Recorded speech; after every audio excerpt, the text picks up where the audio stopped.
Hi there, my name is Kimberly Wilson of Tranquility du Jour, and welcome to another episode of Tea with Kimberly. Today we're going to be chatting about my 8 weekly Tranquility tools. So grab something to drink, maybe pen and paper, and we'll be here together for a few minutes. Tea is always a delight. All right, so weekly Tranquility tools. Now, those of you who have the Tranquility du Jour Daybook, which you can find on Amazon and over at kimberlywilson.com, you will turn to page 14, and I'll just talk through these briefly. So the thing about these tools is I created these probably about 8 years ago as I thought about, okay, in an ideal world, what would a day, week, month, season look like? Right? That would help us feel kind of in touch with bigger picture dreams while also managing the day to day. So number one is planning your week's most important tasks. So I write here, choose 3 to 5 projects to focus on each week and align your daily actions with bringing them to fruition. They are your week's roadmap. Okay, so each week, so I'll go in, I'll just give you an example, and I will list. All right, here are my most important tasks. What is it that if by the end of the week, I will feel good about accomplishing? So this week it was to send like 30 love notes, snail mail, right? So I had that over there. And it was also to, work on a project and get a little further along with that. So that was over in my MITs. So thinking about for you, maybe even some people like to do these every day, but what are my most important tasks for this day? Because yes, your to-do list is long. It's going to be long. And yet, what do you really need to accomplish so that you will feel good about making a deadline or getting further along a project or closer to your dreams? Number 2, soak in the tub. Okay, I'm a bath girl. I'll admit it. I love this. So this might not work so much for you. You may have another grounding practice. So this grounding practice helps clear the mind after a long day, or honestly, I love to start my days with a bath. Light candles, play music, or bring in a flute of your favorite libation. Allow yourself to melt into this sensual renewal practice. It's also a beautiful mindfulness practice of really feeling like the water on your skin. I like to use bath salts, right? So Epsom salts or, some that are infused with essential oils. So thinking about what would make this experience, I mean, we have to bathe, right? So why not make this experience as luxurious and self-care focused as possible? Number 3, take a digital day off. Now, this is an area where I struggle also, because I'm sure a lot of you are like, what? So it could even be a digital afternoon or digital morning or a digital 3-hour chunk, especially if you want to get some writing done or something that is going to take a bit more kind of diving into.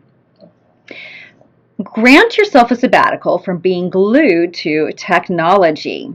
Get your hands dirty in the garden, bake a pie, read a book, connect with a loved one, or collage in your art journal. Our connection to technology needs the off switch from time to time. And along these lines, I highly recommend the book Digital Minimalism by Cal Newport. Okay, number 4, clear clutter. Piles of paperwork become mountains when not handled regularly. I speak from experience. Take time each week to reduce the clutter around you. Watch yourself breathe easier and feel lighter. Like, do you ever have this when you go through your closet, you do a closet clean out, and it's like you get all the bags together, and then you set them by the door, and then once they are donated, it's like, oh, I just feel so much lighter. And I think it's very similar with just clutter. I mean, honestly, sometimes too, I just take the clutter and I get it into like one nice, neat little pile on my desk.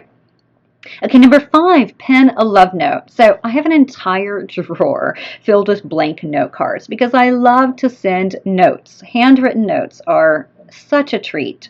And I will typically tuck a little bag of tea inside and then seal it with something called washi tape, right? So here's some examples.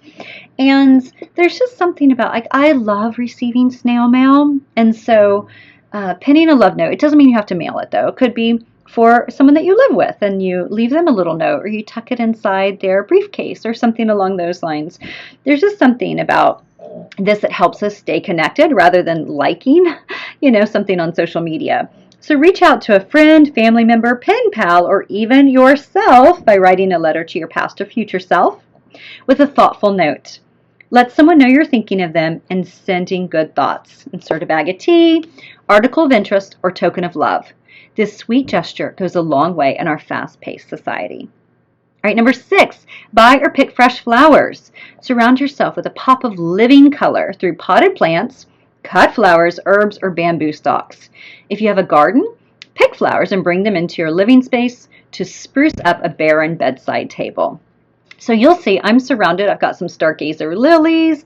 I've got paper whites that I force bloomed. Plants, love plants, obsessed with plants.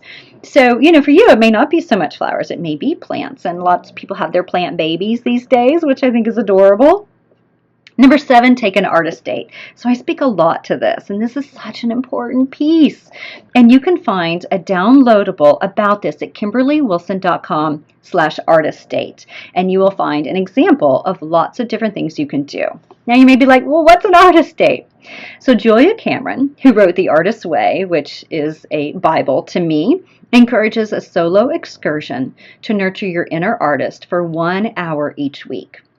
Try a trip to a flower market, cafe, museum, bookstore, or art gallery and watch your ideas flourish.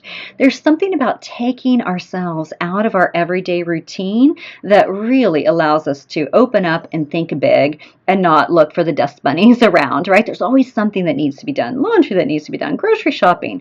But what would it look like if you really allowed yourself some time and space to nourish your inner artist? And finally, number 8, savor a green juice. Infuse your body with healing nutrients found in a green juice. This could also be a green smoothie. I'm a big proponent of green smoothies. I've been sipping one the whole time I've been recording.